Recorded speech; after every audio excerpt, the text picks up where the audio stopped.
Up front.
Peace be with you.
all of us tend to hold certainty dearer than truth.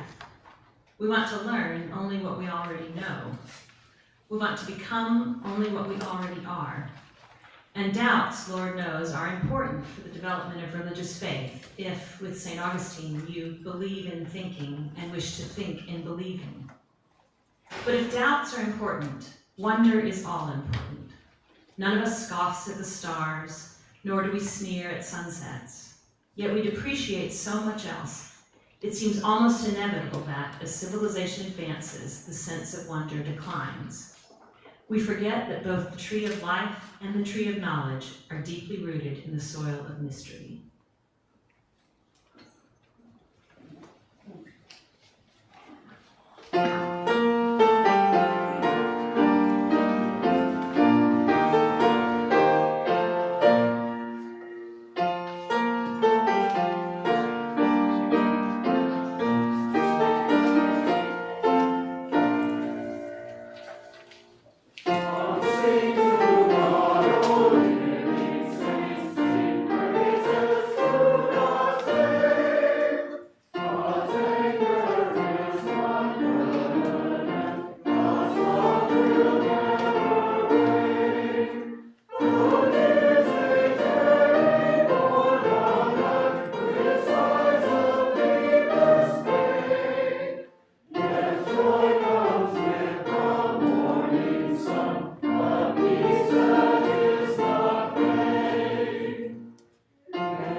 Spirit of life and love, we have gathered here as answers to hard questions. We have come in search of understanding, in search of community. We have come in search of hope and healing. Let this be a place not only of searching, but of discovery. Let this be a place not only of learning, but of wisdom. Let this be a place not only of meeting, but of connection. And let this be a place where healing fosters giving and hope fosters service. This is our prayer, that we may create here a circle of love, ever expanding, ever growing, as we seek to know you, the source of our being. Amen.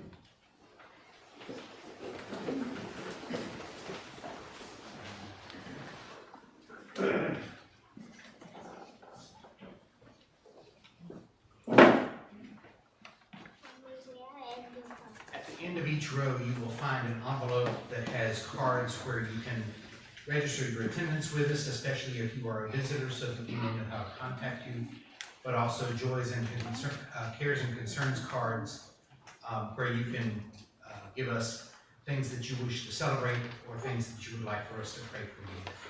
So please pass those at this time. Our scripture is from 2 Samuel chapter 6, verses 1 through 19. David again gathered all the chosen of Israel, 30,000. David and all the people set out and went from Baal-Judah to bring up the ark of God, which is called by the name of the Lord of hosts, who is enthroned on the cherubim. They carried the ark of God on a new cart and brought it out of the house of Abinadab, which was on the hill. Uzzah and Ahio, the sons of Abinadab, were driving the new cart with the ark of God, and Ahio went in front of the ark. David and all of the house of Israel were dancing before the Lord with all their might, with songs and lyres and harps and tambourines and castanets and cymbals. When they came to the threshing floor of Nacon, Uzzah reached out his hand to the ark of God and took hold of it, for the oxen shook it. The anger of the Lord was kindled against Uzzah, and God struck him there because he reached out his hand to the ark, and he died there beside the ark of God. David was angry because the Lord had burst forth with an outburst upon Uzzah, so that place is called Perez Uzzah to this day. David was afraid of the Lord that day. He said, "How can the ark of the Lord come into my care?" So David was unwilling to take the ark of the Lord into his care in the city of David. Instead, David took it to the house of Obed-Edom the Gittite. The ark of the Lord remained in the house of Obed-Edom the Gittite for 3 months, and the Lord blessed Obed-Edom and all his household. It was told King David, "The Lord has blessed the house of Obed-Edom and all that belongs to him because of the ark of God." So David went and brought up the ark of God from the house of Obed-Edom to the city of David with rejoicing. And when those who bore the ark of the Lord had gone 6 paces, he sacrificed an ox and a fatling. David danced before the Lord with all his might. David was girded with a linen ephod. So David and all the house of Israel brought up the ark of the Lord with shouting and with the sound of the trumpet. As the ark of the Lord came into the city of David, Michal, daughter of Saul, looked out of the window and saw King David leaping and dancing before the Lord, and she despised him in her heart. They brought in the ark of the Lord and set it in its place inside the tent that David had pitched for it. And David offered burnt offerings and offerings of well-being before the Lord. When David had finished offering the burnt offerings and the offerings of well-being, he blessed the people in the name of the Lord of hosts, and distributed food among all the people, the whole multitude of Israel, both men and women, to each take a cake of bread, a portion of meat, and a cake of raisins. Then all the people went back to their homes. These are our sacred stories.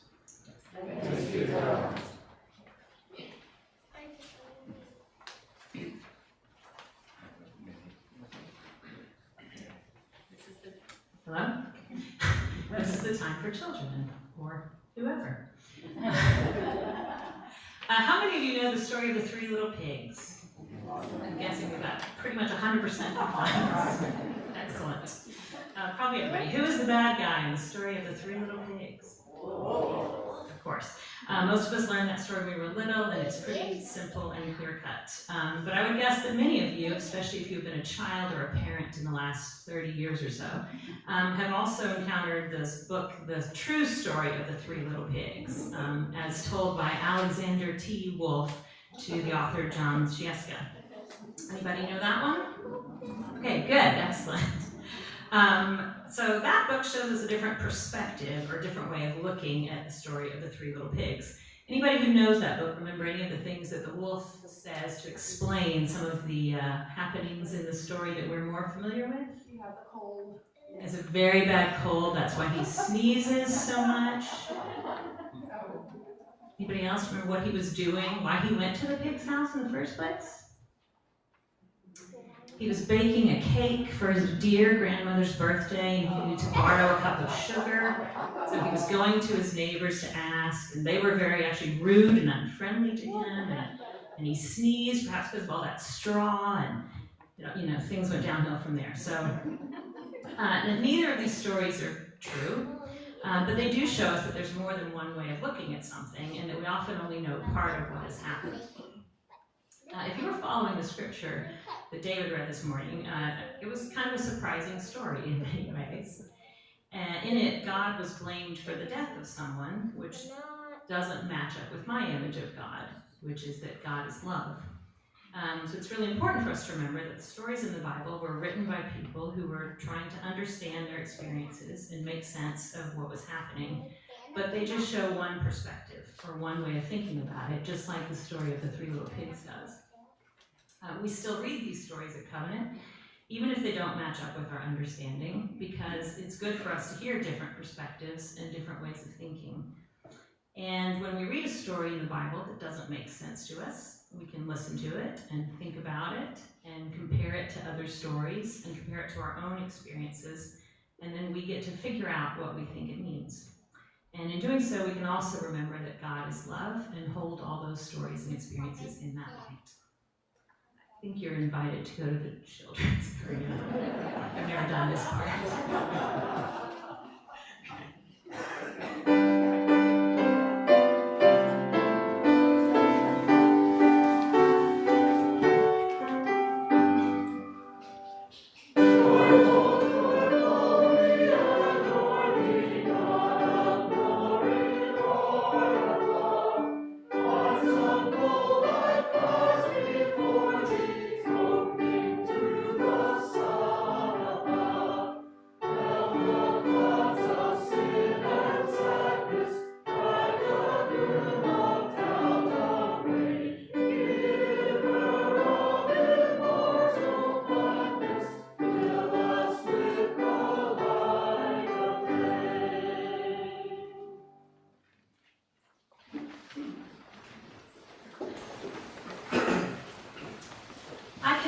That I do a pretty good job of tuning out opinions that I disagree with.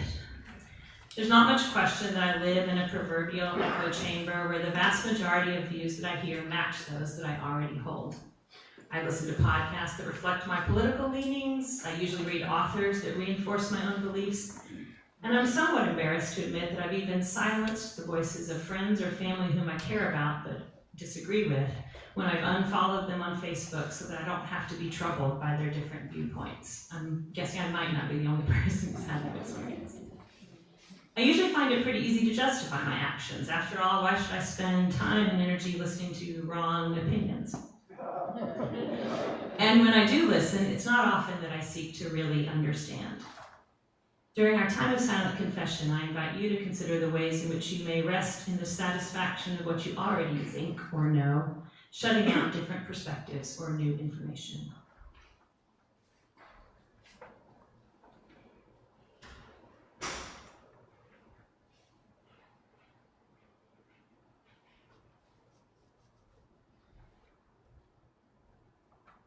You join me in the unison confession.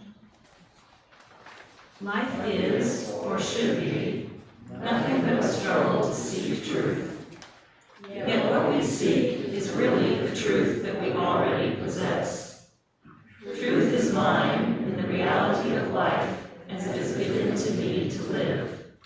Yet to take life thoughtlessly, passively as it comes, is to renounce the struggle that is necessary. The worst temptation is simply to give up asking and seeking. I was living in the UK at the time of the first referendum about Brexit, about whether to remain in the European Union or not. This was in 2016. And in the affluent villages of Surrey, where I lived, not far from London, it seemed to me that everyone I knew was going to vote to remain or stay in the EU, so I had little fear that the vote wouldn't go that way. And what a surprise it was to wake up the morning after and learn that a majority of the country had voted to leave. You may have had a similar experience around that time here. But Nick Hornby, one of my favorite authors, and someone who also was in the Remain camp, has talked about the response of many of his friends who were flabbergasted also to find that their side had lost. He describes getting a call soon after from a friend saying they'd started a petition to overturn the results and they already had 1 million signatures. And Hornby pointed out that 18 million people had just voted in the opposite direction. He called that response vainglorious and noted how quick people were to just dismiss those with different views and write them off as uninformed idiots, essentially, rather than try to understand where they came from. Incidentally, this experience is what inspired him to write his latest novel, Just Like You, if you're interested in exploring that further. I have a challenge for all of us this week. I encourage each of you to, this includes me, to watch a news program you'd usually avoid, or listen to a radio show you may be offended by, or maybe have a one-on-one conversation with someone that you know who holds very different views. You might do these things regularly anyway, but the second part of the challenge is to do so not to fuel your anger or become further entrenched in your own beliefs, but with a real goal to try and understand. I'm not saying you have to change your opinion, but I encourage you to listen with genuine curiosity, withholding judgment, and expanding your own understanding.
some years ago, I tried to allay my sister's fear about my spiritual health and questions about my destination after death. And I told her that I joined Covenant, which is a Baptist church. I may have used the word liberal, that was a mistake, so she was definitely alert to the fact that I joined a rogue church. She was not easily duped, and she immediately began listing the beliefs one by one. So she would ask me whether everyone here believed in, for example, the divinity of Christ. And she went on, the resurrection. Do they believe in heaven? Do they believe in hell? And I began to realize I didn't know exactly what everybody here and no one pinned me to the wall saying, okay, well, if you're going to be here, we need to know what you believe. So that was that was a problem. But it was a learning problem for me because it got me thinking about the difference between this church and quite a few others, about the importance of specific theological beliefs in some churches. One of the main beliefs is the inerrancy of the Bible, of the belief that the Bible has only facts in it. There are not ambiguities. The men who wrote the various books of the Bible knew exactly what was happening. They knew what was in God's mind.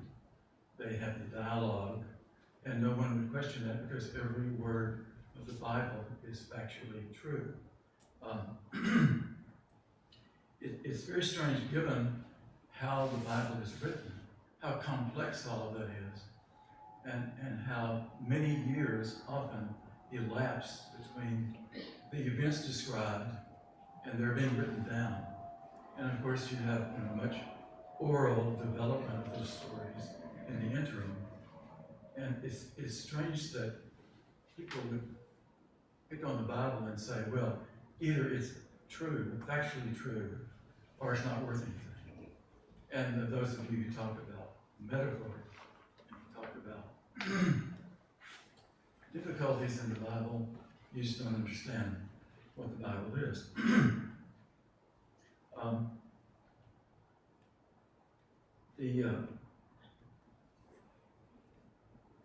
And nevertheless, these are the stories, in spite of the fact that we find many difficulties frequently with the stories, and it's very easy to find a passage, what does this mean?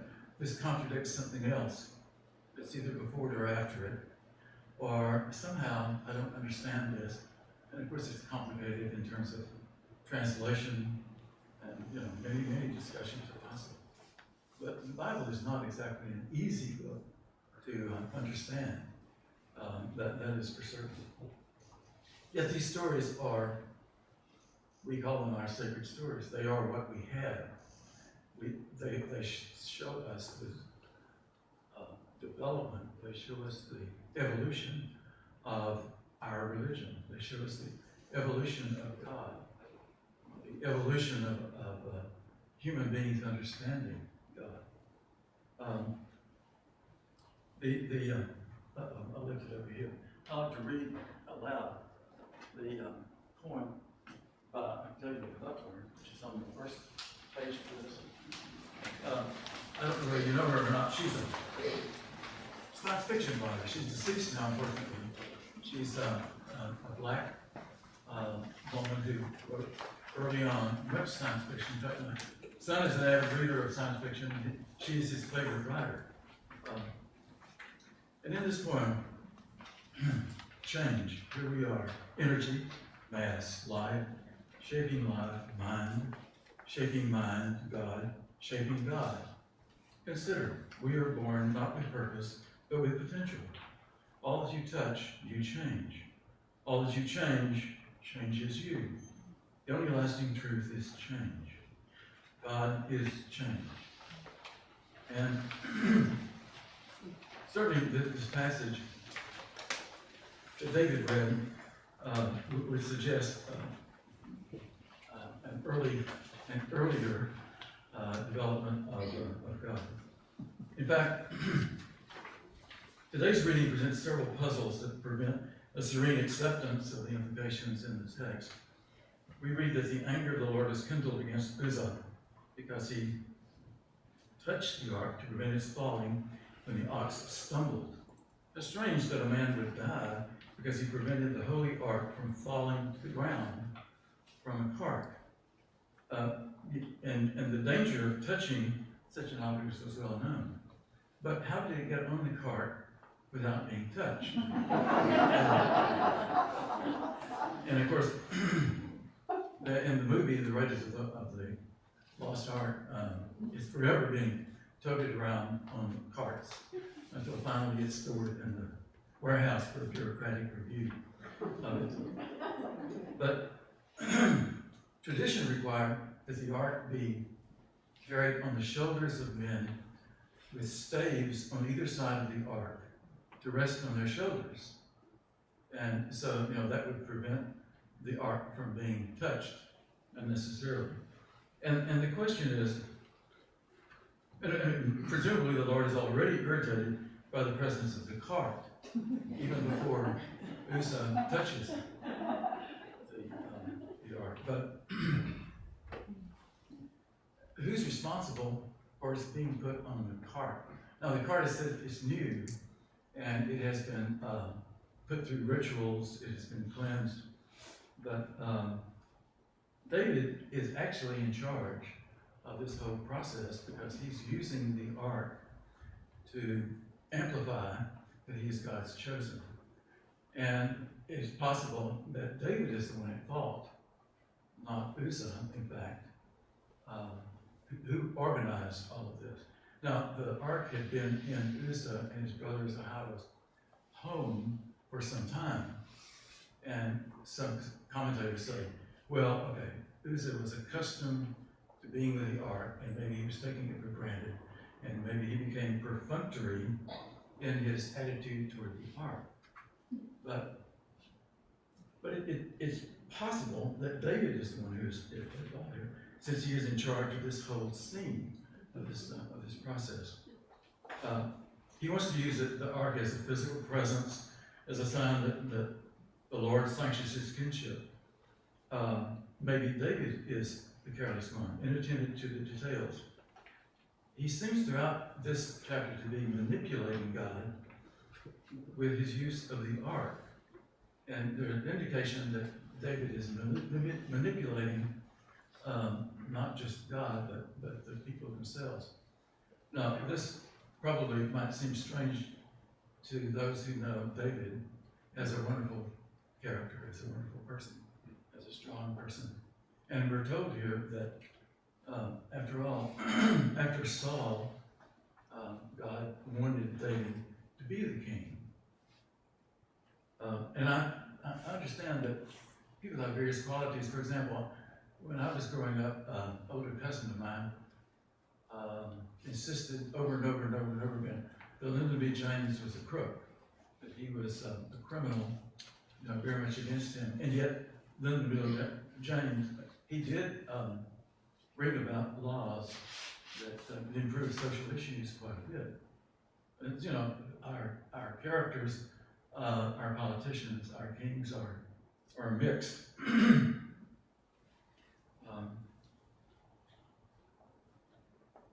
It seems that the writer of this chapter follows the power. In other words, whatever he thinks God believes or sanctions, that's what he's going to sanction, no matter what else happens, no matter what evidence you have that might be to the contrary. You might wonder, or probably everybody who knows, why is the ark so sacred? It has the stones with the commandments on them. And the tradition is that God is not in the golden ark, but rather uses the top part to rest when granting an audience. Between the two sculpted cherubim, the ones with the wings on the top. But it's easy for people to think that maybe God is in it, and that wherever it is, there is the presence of the Lord. Of course, and it was sometimes carried into battle, as you know, as an emblem, but it was not altogether successful. For example, the Philistines captured it, and after a while they returned it, though, because it gave them nothing but swords, diseases, and a plague of mice. This tradition of securing some one physical object or a building for the presence of God, it suggests that we do, of course, I know that I like to concretize, I like to make reliable access to power. In fact, we often want in its containment to possess this power, to use it for our own ends. For example, to make power more hierarchical in the Roman Catholic Church, lay people, well, the rule changes at various times, but lay people are forbidden to be in certain areas during the consecration of the host. And speaking of making a weapon of the holy, as you know, some American bishops want to prevent the host from touching President Biden's mouth as punishment for his stand on abortion. And of course, we remember the partner in Chaucer's Canterbury Tales, his use of fake relics to cure and to pardon sins. That's the way he made a living, as a matter of fact. Certainly, if you're in a Gothic cathedral, the ribs, the height of the ribs in the ceiling and the celestial light pouring from stained glass makes us think that the might of God is more present inside than outside. That's a very easy assumption to make, given the beauty and the awesome height, excuse me, of the cathedral. And if you've read Henry Adams' Mont Saint-Michel in Chartres, you remember that he determines that a certain section of Chartres is Mary's, and a certain section is Jesus's, as if they lived there, as if, those are the sections for each one of them. And remember that Laura several times has told us in Zoom, where we've been meeting previously, that God's power is everywhere, not just in the sanctuary. We're still not in the sanctuary. We're there. And it is within us, it is within our homes, it's with everyone. And we agree, though we're accustomed to localizing God into space, and I remember all of the churches that I've attended, and I remember staring at the moldings. Thank you. I appreciate it. And I remember staring at, I was once a member of the First Baptist Church in Dallas, Texas, when I was young. And I remember to this day the way the proscenium arch looked, that I was associating with God, with religion. I think it's inevitable that we try to localize, or we just somehow manage to localize wherever we are.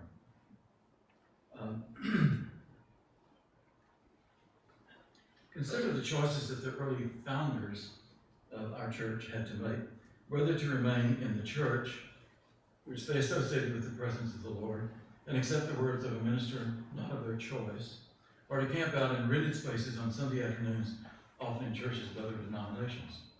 Of course, they were discomfited, but the worship services were their own. They apparently had a strong sense of a divine resource within themselves, a residence for the godly within themselves. Our effective worship service ritual is a development from theirs. One I find singularly satisfying, fully curated with thought-provoking passages, both printed, literature, some taken from contemporary works. Of course, before COVID, we associated the ritual with the interior of our sanctuary with the light shaping in the wall beyond. Doing it long distance through Zoom was discombobulating, certainly at first. Well, you know, the technology for Zoom finally was worked out, not by me, God knows, but it was worked out so that finally it was done very smoothly. It was done extremely well.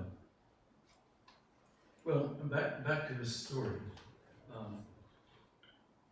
After the 3-month interval, now the reason that David did not take the ark immediately to his home is that, after all, God had shown displeasure and killed Uzzah. And so David would have thought, wait. Did he think God was in a bad mood? So he stored it elsewhere and Obed-Edom for 3 months. And during that time, apparently, Obed-Edom prospered, was much wealthier at the end of the 3 months than he had been earlier. And so David decides to move it to his own terrain. Maybe this is too cynical a remark, almost as a lucky charm to be used in future years for the prosperity to come. And apparently, he did make much profit from sacrifices adjacent to the ark. And some think that he did not build a temple himself, which finally Solomon built, because he didn't need to, because he was attracting enough traffic with the ark itself. So David sets out with the ark, making large livestock sacrifices every 6 steps. And commentators have made much of the fact that, like, if he does that every 6 steps, that's much more sacrifice than anybody had made before. In other words, it's flamboyant, and there's much music, and there's the issue of David's dancing vigorously, wearing an ephod, which, as I understand it, is a linen apron-like article worn by priests over their robes. Clearly, he's declaring himself parallel with priests, or priestly himself. After all, God is on his side. His wife, Michal, complains bitterly that he has disgraced himself by exposing himself to her maidens. And some commentators defend David, saying, well, the passage doesn't say that he wore only an ephod. And maybe she was upset because he wasn't wearing royal raiment and wasn't acting in a dignified way, which her father did more so.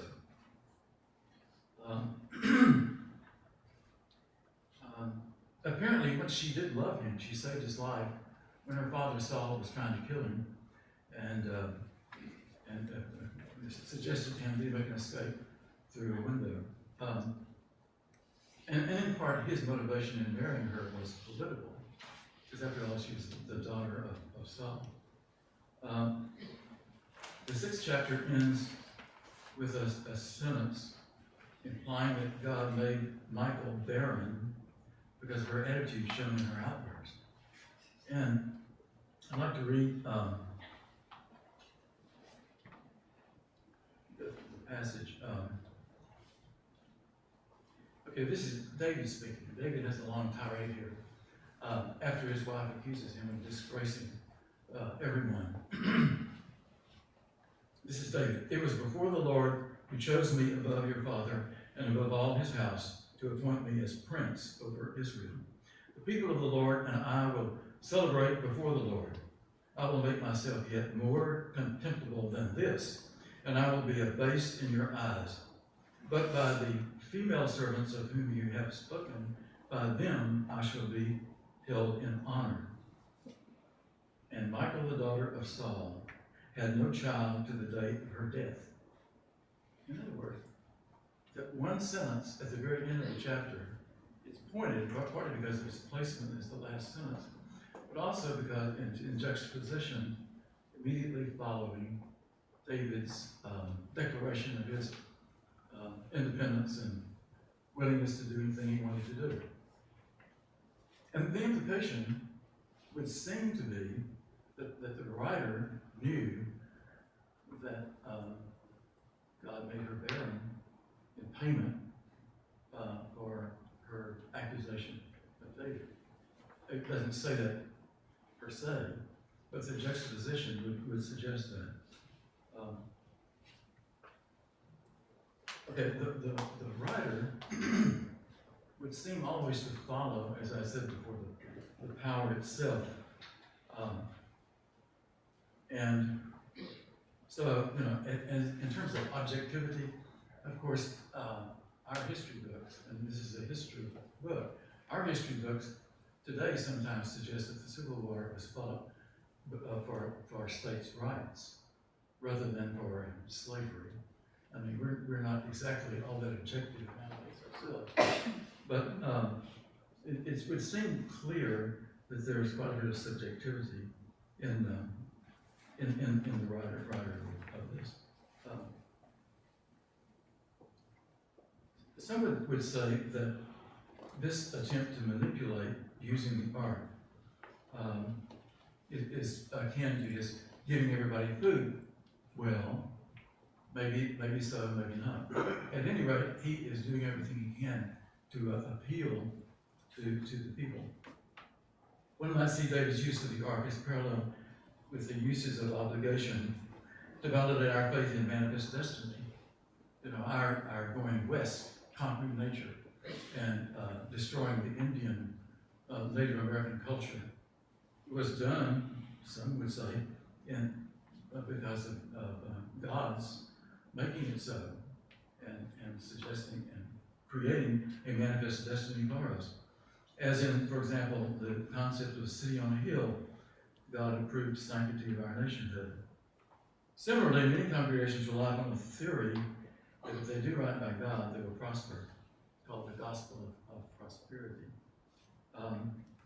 which fits what happened to Obed-Edom in storing the ark for 3 months, because he definitely did prosper. And again, it is certainly ironic, more than strange, that a religious people often seek a certitude and immovable rock in biblical passages. It's puzzling because these scriptural words are the most puzzling, most complexly written pieces of literature that we have.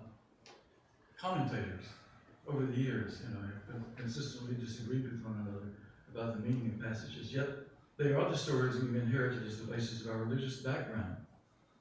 They show our evolving concepts of what matters, or what a good life is, or what constitutes a good God. Probably we should be grateful, seems to me, that they are not simplistic stories, easy to understand. There's a notion from several theologians that the person who is the most certain in his knowledge of the nature of God is the one who knows the least about God. Thank you.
is on the altar to our right is to celebrate the birth of Nathan Silas Jones on July 5th, born to Natalie and Jarrell Jones. Beloved God, help us remember that you are not a God to be placed in a beautiful box. Your love is bigger than any container, nor are you concerned with our efforts to impress you, to show off for you, to win your favor, for you have already given it to us. You have created with us many covenants, and then we have broken them, letting you down, turning elsewhere, forgetting your promises and dishonoring your commands. And each time you have forgiven us and made a new covenant. You placed yourself in the person of a newborn babe in a poor stable and walked the earth as a man, sharing in our sufferings unto death to show your undying love. All you ask is that we welcome you across the threshold of our hearts so that you may shower us with blessings. You do not ask for fanfare, only faith. Help us open up our hearts to your love. Amen.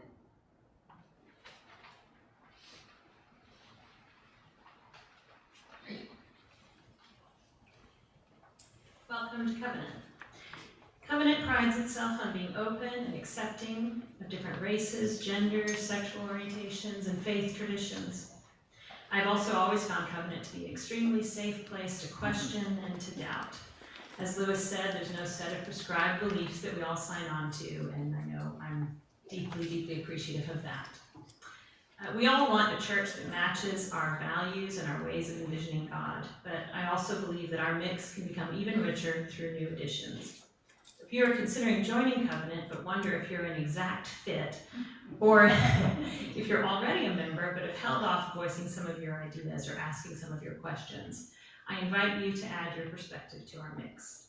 Join our ongoing discussion and help us see through a broader lens. I would also like to invite all of you to join us here at the church next Saturday from 10 a.m. to noon for a grief workshop and service of remembrance. In light of all the loss that we've suffered as a community and across the world, we will come together to learn more about grief and to mourn together. We will be led by Dr. Virgil Fry, who recently conducted an adult education session on the same topic. I'd like to see you then.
Please stand and join me in prayer dedication.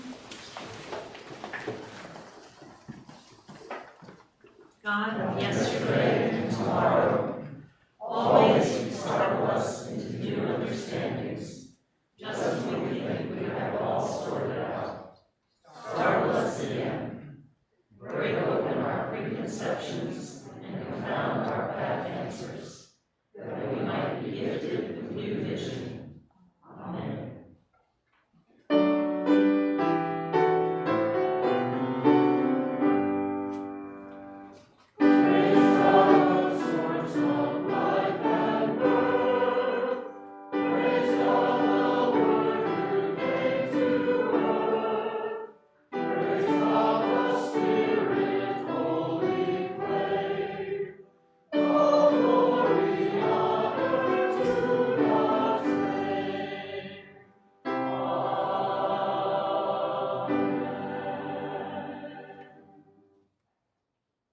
Standing for the affirmation of faith. We have entered into a new consciousness of God. We are now God's dwelling place. There is no supernatural deity beyond the sky working the miracles. There is only a God-infused humanity, through whom the source of life, the source of love, and the ground of being lives. We are the God-bearers of the world. We must rise to this new vocation, for in each of us is the promise of Emmanuel, which means God with us. The only way that God can be with us, now and through the ages, is for each of us to allow God to live and love through us, through our humanity.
As we go forth, let us be aware, in the words of Paul Jung, that God has fallen out of containment in religion and into our hearts. God is incarnating. Our whole unconscious is in an uproar from the God who wants to know and to be known. Go in love.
Taiwan. Slowly and surely. Uh-oh. Just published in April. Right now? Just for a second. I got a call from my daughter.